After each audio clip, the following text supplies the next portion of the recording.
Assalamualaikum warahmatullahi wabarakatuh. Perkenalkan, saya Septian Eka Putra, asal sekolah dari SMA Negeri 1 Parungkuda, calon guru penggerak angkatan ke-7 Kabupaten Sukabumi, Jawa Barat. Memasuki modul 2.3, saya akan melakukan aksi nyata saya untuk coaching supervisi akademik. Dan pagi hari ini saya sudah dengan rekan saya, ada Bapak Hairul mengajar fisika ya. Ada Bapak Hairul, rekan sejawat saya di sekolah, mengajar mata pelajaran fisika. Untuk itu langsung saja kita akan memasuki untuk tahapan supervisi akademik. Yang pertama pra-observasi, nanti kemudian observasi dan pasca observasi. Kita memasuki di pra-observasi terlebih dahulu. Baik Bapak Hairul, gimana kabarnya hari ini, sehat? Alhamdulillah sehat Bapak ya. Baik, dan sesuai dengan rencana kita kemarin, kita sekarang akan melaksanakan supervisi akademik. Tapi supervisi akademik di sini dengan berbasis coaching. Jadi saya akan menggali potensi yang ada di Bapak. Kita sharing saja sama-sama, kita belajar sama-sama. Untuk yang pertama, harapan apa nih Pak dari obrolan kita di pagi hari ini? Harapannya sih lebih ke saya bisa mengetahui kira-kira kekurangannya di dalam materi-materi yang saya sampaikan itu apa aja sih, atau mungkin kira-kira ada hal yang bisa digali lebih dalam di materi yang harus disampaikan, baik dari segi materinya ataupun dari segi penyampaian. Baik, jadi Pak Hairul, kita nanti akan mengetahui dalam proses pembelajaran kira-kira apa yang harus ditingkatkan, seperti itu, bagaimana biar proses pembelajaran kita ke depan juga jauh lebih baik ya, dan yang pasti lebih berpihak kepada murid. Untuk materi sendiri, kira-kira Pak Hairul akan menyampaikan materi tentang apa Pak? Kebetulan untuk saat ini berikutnya itu nanti akan ada materi pencemaran lingkungan. Ya, pencemaran lingkungan ini memang sangat kita harus mempelajarinya, terutama para peserta didik ya Pak ya. Jadi semoga mungkin nanti dengan pemahaman tentang pencemaran lingkungan, anak-anak bisa lebih sadar ya Pak ya. Jadi tujuannya sudah disusun dalam modul ajar. Tujuan pembelajarannya apa Pak? Tujuannya sih lebih ke bagaimana anak-anak itu mampu memahami soal pencemaran lingkungan dari tingkat skala yang kecil sampai ke skala yang lebih luas, dan juga mereka bisa menyadari soal pencemaran lingkungan itu sendiri itu Pak. Baik, jadi adanya kesadaran pada siswa ya. Betul. Semoga motivasi siswa dalam menjaga lingkungan juga sadar dari diri sendiri ya, bukan karena mungkin pengaruh dari orang lain. Dalam pelaksanaan pembelajaran nanti, proses pembelajaran yang akan dilakukan oleh Pak Hairul tentang pencemaran lingkungan ini yang sudah akan disiapkan, metode ataupun strategi apa nih Pak Hairul yang bisa digunakan dalam pembelajaran tersebut. Terus saya pengen tahu alasannya apa kira-kira Pak Hairul mengambil metode tersebut. Metodenya sih yang saya sudah pilih yaitu nanti akan dilaksanakan diskusi kelompok. Jadi kebetulan di materi pencemaran lingkungan ini ada 5 materi, pencemaran air, tanah, udara, cahaya dan juga suara. Nah, saya akan membagi siswa ke dalam 5 kelompok dan mereka akan memilih materinya gitu. Mereka mau memilih materinya apa, mereka menyepakati yaitu antar kelompok satu sama lain gitu. Sehingga nanti siswa mencari materinya sendiri dan juga mereka mendiskusikannya gitu. Berdasarkan hasil pencarian dan juga pemahaman mereka soal pencemaran lingkungan berdasarkan materi-materinya itu. Wah, luar biasa sekali. Ini materi yang sangat menarik juga ya Pak Arul. Jadi kalau saya lihat ini kita sudah memberikan kebebasan kepada siswa ya untuk mengolah materi tentang pencemaran lingkungan. Tadi kan ada air ya. Iya. Jadi ada kelompok mungkin yang pencemaran tanah ya, cahaya dan udara. Jadi itu sudah masuk pembelajaran berdiferensiasi juga ya Pak ya. Kita sudah memberikan keleluasaan kepada siswa untuk mengolah materi dan sesuai dengan kebutuhan siswa tersebut. Untuk alat dan bahan sumber belajar itu seperti apa Pak yang sudah Bapak siapkan? Saya sih sudah menyiapkan laptop, Ya. terutama juga Infocus untuk menyampaikan materi, terus juga buku yang pasti buku paket sebagai bahan, dan juga saya membebaskan siswa untuk mencarinya melalui internet gitu dengan sumber-sumber yang terpercaya tentunya. Baik, alat dan bahan sepertinya sudah siap, sudah lengkap juga.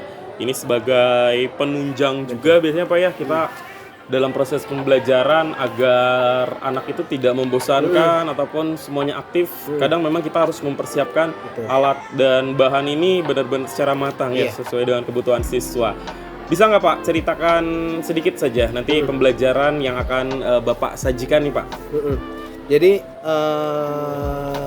singkatnya sih nanti itu mereka akan saya acak secara penyampaian.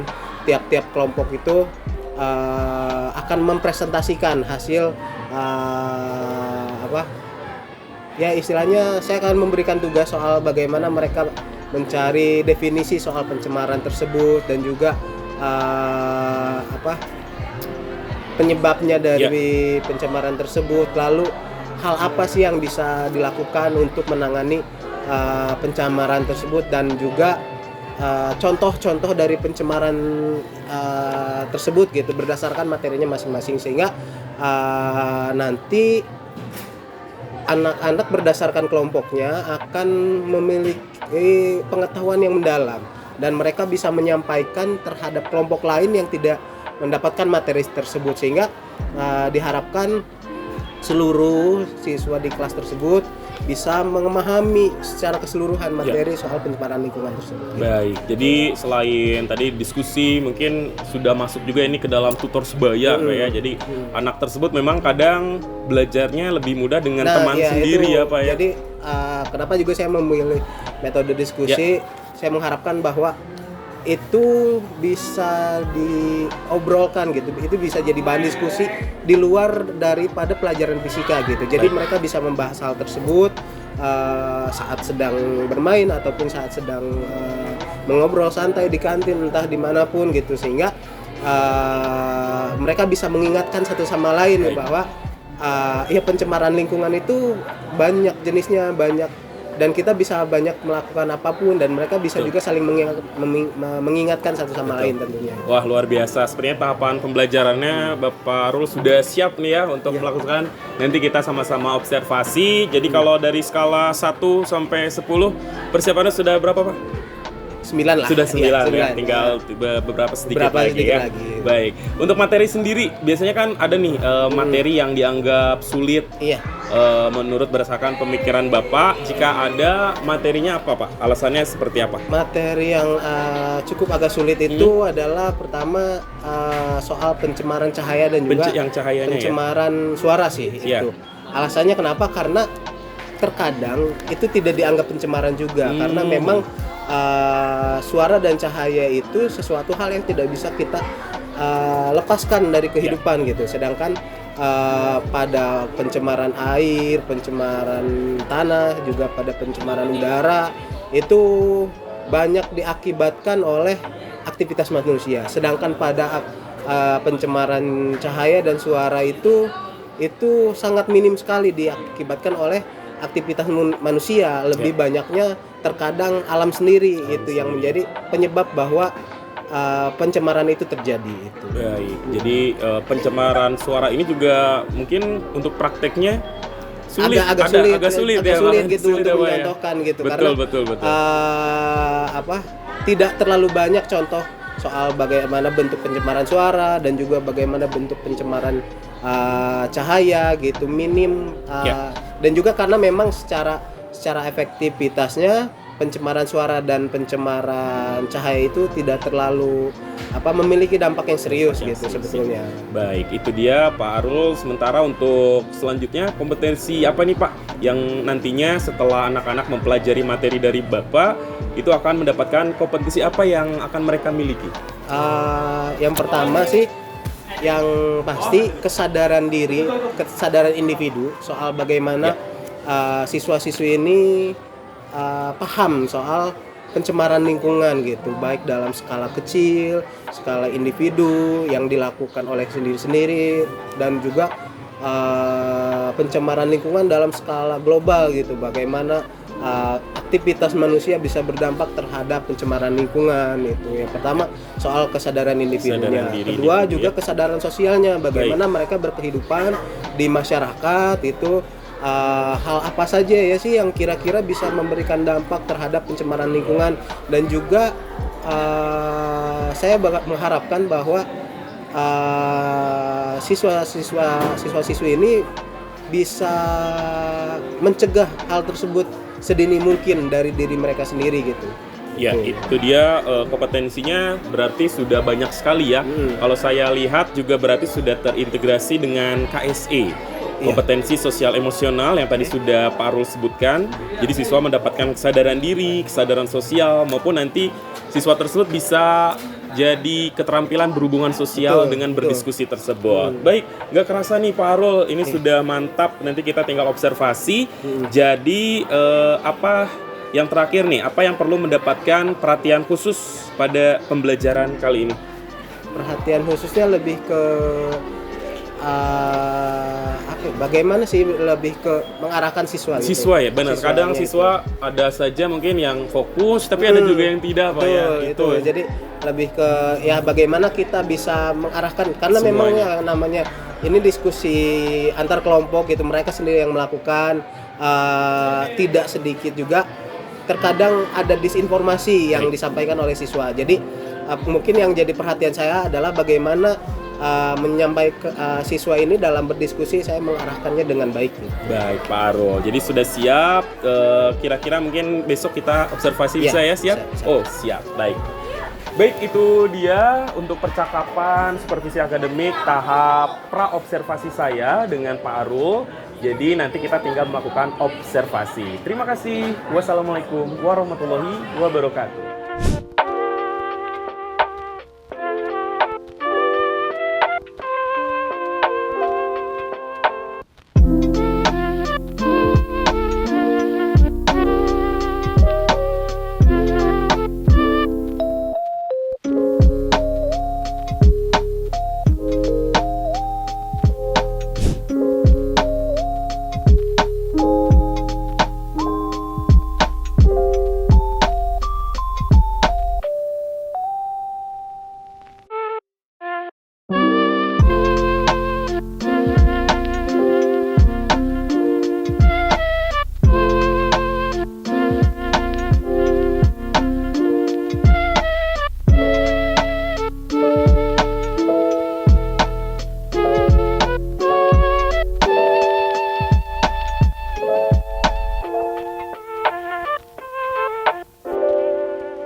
Assalamualaikum warahmatullahi wabarakatuh. Waalaikumsalam warahmatullahi wabarakatuh. Perkenalkan, saya Septian Eka Putra, calon guru penggerak Angkatan 7 Kabupaten Sukabumi, asal sekolah dari SMA Negeri 1 Parungkuda. Memasuki modul selanjutnya, kali ini saya sudah di aksi nyatanya modul 2.3 tentang supervisi coaching akademik yang kemarin sudah melakukan beberapa tahapan. Yang pertama dari mulai pra-observasi, observasi, dan kali ini kita akan masuk ke pasca observasi yang akan didampingi juga oleh pengajar praktik kita. Di sini saya perkenalkan ada Bapak Bahar. Alhamdulillah sudah berkenan hadir, dan rekan sejawat saya ada Bapak Arul yang akan menjalankan supervisi akademik. Baik, langsung saja Bapak Arul, kita masuk ke pasca observasi ya. Selepas kemarin kita sudah melakukan beberapa tahapan terkait supervisi akademik. Ternyata supervisi akademik ini kan sangat bermanfaat sekali ya, dan bisa membagi ilmu, kita bisa sharing juga, dan banyak banget kemarin yang sudah dilakukan sama Bapak Arul juga. Kita sekarang sudah masuk tahap ini, di tahap pasca observasi. Perasaannya gimana nih Pak Arul? Alhamdulillah senang mungkin ya. Senang ya? Karena mungkin biasanya mengajar hanya sekedar ya udah mengajar ke kelas, setelah selesai setelah memberi tugas ya ke ruang kantor gitu, tapi tidak ada istilahnya, tidak ada yang memberikan gambaran apakah yang melakukan saya itu berjalan baik atau tidak gitu. Jadi bisa mengetahui ada poin di situ. Jadi serasa diperhatikan juga Pak ya. Itu jadi kalau seperti ada coaching ini ada timbal balik ya. Ada bisa buat mengembangkan diri. Betul Pak. Baik, perasaannya alhamdulillah senang, dan saya juga senang sekali bisa supervisi bersama Bapak Arul. Kemarin kira-kira ketika kemarin itu kita sudah melakukan observasi. Itu sudah sesuai tidak Pak dengan modul aja yang Bapak buat, yang Bapak rencanakan? Itu kira-kira gimana Pak? Alhamdulillah sudah sesuai. Hanya saja memang ada beberapa poin yang tidak maksimal saya lakukan sih. Ya. Jadi bisa dibilang sintaksnya ataupun proses demi prosesnya ya Pak, nanti kita akan bahas lagi. Nah, yang pasti ada merasa puas, tetapi ada juga yang kurangnya nih ya, seperti itu. Nah, yang dirasakan memuaskannya yang bagian mana nih Pak? Saya puasnya di bagian dimana siswa memang pada dasarnya mereka memilih materinya secara mandiri gitu, karena kan saya hanya membagi kelompok, dan untuk materi yang mereka pilih itu mereka sendiri yang menentukan mau yang mana, dan juga ada kepuasan saat setelahnya mereka melakukan analisis berkaitan dengan materi yang sudah mereka pelajari gitu. Karena berkaitan dengan lingkungan merekanya sendiri gitu. Ya. Jadi kemarin itu kan kita bahas sedikit, Bapak Arul ini menjelaskan tentang pencemaran. Betul. Pencemaran lingkungan. Jadi siswa diberikan kebebasan materinya, karena pencemaran lingkungan ini ternyata banyak ya Pak ya. Betul. Ada pencemaran air, udara. Kalau yang di dalam buku itu ada 3 aja. Ada 3 aja. Pencemaran air, udara, dan tanah. Hanya saja saya merasa harus ada ditambahkan, yaitu pencemaran udara, pencemaran suara. Dan pencemaran cahaya. Karena dua hal ini terkadang tidak disadari gitu. Tetapi dampaknya juga cukup nyata itu untuk lingkungan lah terutama gitu. Jadi saya sengaja menambahkan 2 materi tambahan supaya anak-anak belajar bagaimana bentuk pencemaran itu gitu. Dan alhamdulillah saya puasnya di situ itu. Baik, seperti itu Pak Arul. Dan kalau saya lihat juga kemarin Bapak sudah menerapkan diferensiasi ya. Karena implementasi kurikulum Merdeka ini sangat cocok sekali dengan metode pembelajaran berdiferensiasi. Bapak sudah memberikan kebebasan kepada siswa untuk mengolah materi ya, dibagi tidak hanya pencemaran misal air saja, udara saja, seperti itu. Kalau produknya sendiri nih Pak, ya kita kalau tadi sudah berdiferensiasi mungkin kontennya. Kalau saya lihat kemarin diferensiasinya karena tidak hanya konten saja, tetapi ada proses, juga ada yang namanya diferensiasi produk. Nah, untuk nanti rencananya, kalau produknya kemarin kalau kita lihat kan presentasi ya, presentasi. Kira-kira apa lagi nih Pak dari Bapak, misalnya ide-ide ke depan anak itu bisa menghasilkan produk dari materi pelajaran yang dibahas terkait pencemaran. Sebenarnya sih saya punya gagasan soal tentang pencemaran lingkungan ini, bagaimana anak-anak itu bisa mendiskusikan. Pertama mereka kan saya sudah pasca kemarin itu saya memberikan mereka tugas analisis pencemaran lingkungan yang terjadi di ruang lingkup sekolah gitu, di lingkungan yang mereka jalani sendiri gitu.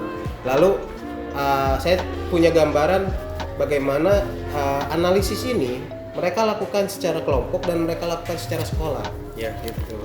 Secara kelas lalu sampai ke tingkatan sekolah gitu, sehingga bisa memberikan masukan terhadap sekolah, bisa memberikan masukan terhadap guru-guru bagaimana upaya menangani dan mengurangi dampak daripada pencemaran lingkungan itu sendiri. Wah, itu ide yang sangat luar biasa ya Pak ya. Jadi pencemaran lingkungan ini tidak hanya materi saja, tetapi nanti bisa dipraktekkan berdampak juga.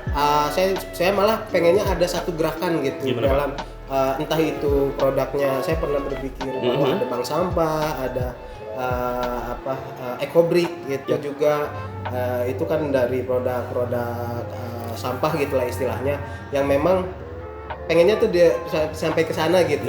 Cuman hanya keterbatasan waktu. Ya.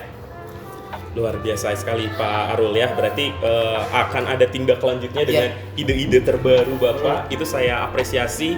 Saya sangat mendukung sekali untuk metode pelajaran Pak Arul, untuk mengembangkan bakat siswa juga terkait produk yang akan dihasilkan dari materi yang akan Bapak sampaikan. Jadi untuk tujuan pembelajarannya gimana Pak? Tercapai ya tujuan pembelajaran yang kemarin? Alhamdulillah sudah tercapai. Mulai dari tujuannya kemarin? Tujuannya sih siswa mampu memahami apa itu pencemaran lingkungan dan memahami apa penyebab daripada pencemaran lingkungan itu sendiri. Selanjutnya tujuannya adalah bagaimana siswa-siswi tersebut bisa menganalisis pencemaran lingkungan yang terjadi di lingkungan sekitarnya itu. Baik, jadi alhamdulillah tujuan dari pembelajaran yang sudah disusun kemarin sudah terlaksana ya. Nah, terkait proses pembelajaran kemarin pasti ada ngerasa kesulitan ya Pak ya, baik mungkin dari siswa sendiri maupun kita sebagai guru biasanya kita mengalami ada beberapa kesulitan dalam proses pembelajaran di kelas. Nah, saya pengen ke siswa dulu. Ketika dalam proses pembelajaran, siswa itu seperti apa Pak? Ada nggak kesulitan menghadapi siswa? Kesulitan menghadapi siswa sih lebih ke kurangnya interaktif aja ya. Sehingga saya harus banyak mempersiapkan konten materi gitu untuk bisa memberikan pemahaman, memberikan pengertian terhadap anak-anak bagaimana bentuk pencemaran lingkungan, bagaimana bentuk terlebih lagi kan ada dua topik materi yang di luar daripada buku gitu, di luar dari konteks buku. Saya sengaja masukkan supaya mereka memahami, dan dua materi itu memang cukup sulit disampaikan. Tapi ya karena memang sengaja saya masukkan sendiri, saya harus bertanggung jawab terhadap penambahan materi itu. Baik, karena memang itu tantangan kita ya sebagai guru, itu harus semua murid membuat fokus ke kita itu memang agak sulit ya Pak ya. Jadi pengennya sih kita sebagai guru semua aktif, semua interaktif, jangan hanya beberapa siswa saja yang menonjol ya. Itu jadi tadi betul kata Bapak Arul yang sampaikan, kita harus memperbanyak mungkin konten materinya ya, menyelipkan mungkin ice breaking di dalamnya. Itu juga sih jadi tantangan saya. Itu kesulitan siswa Pak. Sementara kalau kesulitan Bapak sendiri bagaimana dalam proses pembelajaran? Kalau saya sih, saya belum bisa mampu menyampaikan konten-konten yang realnya. Karena kan pencemaran lingkungan ini berkaitan dengan dengan lingkungan kita gitu. Saya masih keterbatasan secara peralatan dan akses terhadap laboratorium, terlebih lagi juga untuk mengelola itu, sehingga bisa memberikan contoh nih bentuk pencemaran itu. Seperti kan kalau dalam pencemaran lingkungan ada satu topiknya adalah pencemaran air, di mana kita bisa bawa sampel bentuk daripada pencemaran air tersebut gitu. saya belum bisa sampai ke sana gitu. Karena kan dalam konten pencemaran air di mana bahwa banyak ukuran standarisasi, entah itu kesadahan air, entah itu kandungan logam berat, entah itu tentang jernihnya, entah itu tentang asam basanya. Jadi di situ agak PR-nya itu di mana keterbatasan alat ukurnya juga gitu. Jadi fasilitas kita harus menggunakan sumber daya yang ada, tetapi ketika mungkin di sini kurang lengkap sebenarnya, kita berpikir harus mencari alternatif ya Pak. Kita bisa belajar mungkin mandiri juga lewat YouTube, ataupun lebih simpelnya kita lebih membuat media-media pembelajaran yang lebih sederhana ya Pak ya, tetapi real dengan materi yang kita buat. Nah, kesulitan yang Bapak tadi jelaskan, keluarkan unek-uneknya, mengatasinya sejauh ini seperti apa Pak? Ketika misalnya alat dan bahan untuk tadi kan yang sulitnya itu kandungannya ya Pak ya. Nah, alternatif Bapak ini sudah dijalankan belum? Seperti apa Pak? Alternatifnya sih saya lebih memberikan contohnya lewat video gitu. Karena kan sekarang akses informasi sudah lumayan mudah gitu kan istilahnya, dan banyak konten juga di video yang memberikan gambaran langsung bahwa ini bentuk pencemaran lingkungan, dampaknya bagaimana, dampak daripada hal-hal tadi gitu. Sehingga penanganan saya lebih ke ya itu tadi, mencari konten tersebut, mencari contoh-contohnya di internet, dan memberikan tayangannya dalam bentuk video dan gambar. Jadi lewat media sosial lain ya, seperti misalnya YouTube, dan kalau sekarang juga yang bagus itu platform Merdeka Mengajar ya. Di PMM itu sekarang komplit banget, dari mulai berbagi aksi praktik baik, terus juga media pembelajaran di situ ada, asesmen pun sekarang ada ya. Nanti jadi kita bisa sama-sama nih ya, kita cari referensi tidak hanya di misalnya YouTube, tetapi di platform Merdeka Mengajar itu sekarang sudah komplit ya. Sementara sekarang kita identifikasi nih Pak, hal-hal yang sudah mantap gitu ya, sudah mantap luar biasa ataupun sudah baik, dan hal apa saja yang perlu ditingkatkan berdasarkan kegiatan yang kemarin sudah Bapak lakukan. Gimana Pak? Yang sudah mantapnya kira-kira apa Pak? Yang sudah mantapnya sih alhamdulillah di bagian